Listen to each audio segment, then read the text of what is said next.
नमस्कार साथियों, आज बहुत खुशी का दिन है। एक बार फिर सत्य की जीत हुई और झूठ परास्त हुआ। एक बार फिर ये साबित हो गया कि फिरका परस्त ताकतें कितना भी झूठी अफवाहें फैला लें, कितना भी भ्रामक खबरें फैला लें, लेकिन सांच को आँच नहीं होती। न्यायपालिका के सामने एक बार फिर नतमस्तक होने को जी चाह रहा है।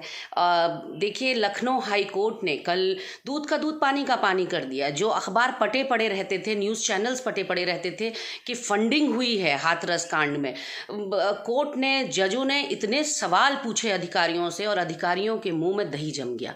अधिकारियों को सांप सूंघ गया और उनके पास किसी भी सवाल का कोई तथ्यात्मक जवाब नहीं था। हाई कोर्ट ने फटकार लगाते हुए कहा कि रात को आनन फानन में दाह संस्कार क्यों हुआ। अधिकारियों के पास कोई जवाब नहीं था।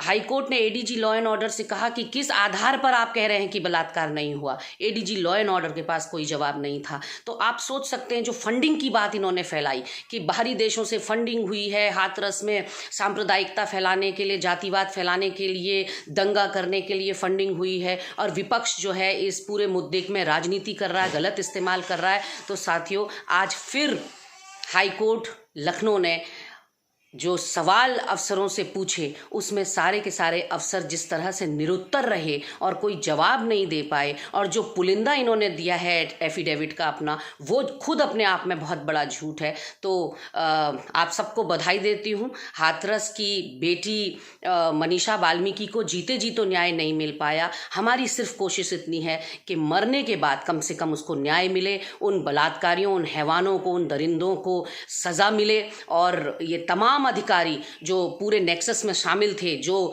संरक्षण दे रहे थे, जो संलिप्त थे, जो सहारा दे रहे थे बलात्कारियों को और बचाव की कोशिश कर रहे थे उत्तर प्रदेश सरकार की और बलात्कारियों की, इन गुंडे मवालियों की, उनको भी सज़ा होनी चाहिए। यही हम सबकी ईश्वर से भी प्रार्थना है और न्यायपालिका से भी गुहार है।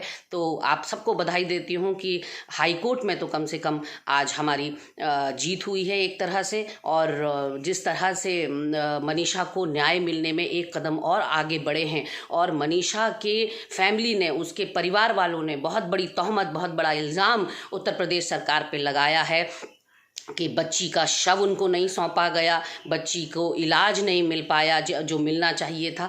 तो आप सोच सकते हैं कि जो सरकारें बैठी हैं, जो अपने आप को प्रचंड बहुमत की सरकारें कहती हैं, जो अपने आप को, योगी जी से तो मैं कहना चाहती हूँ कि योगी हटा लीजिए नाम के आगे से, क्योंकि एक इंसान के अंदर भी उन बच्चियों की पीड़ा होती है, लेकिन आप एक संत होकर भी उस पीड़ा को महसूस नहीं कर पा रहे हैं जो एक माँ अपनी बच्ची के लिए तड़पती है, या जो उस बच्ची के ऊपर बीता है, वो आप उस अनुभव को महसूस नहीं कर पा रहे हैं, उस कड़वे अनुभव को महसूस नहीं कर पा रहे हैं। ये पूरा जो प्रकरण है साथियों, ये हिला देने वाला है। इसलिए बार बार आपके सामने आती हूँ। आप लोग मेरे साथ, या जो पीड़ित परिवार है उसके साथ लगातार अपनी संवेदनाएं व्यक्त कर रहे हैं। यही मानवता का परिचय है। नमस्कार, सुप्रभात।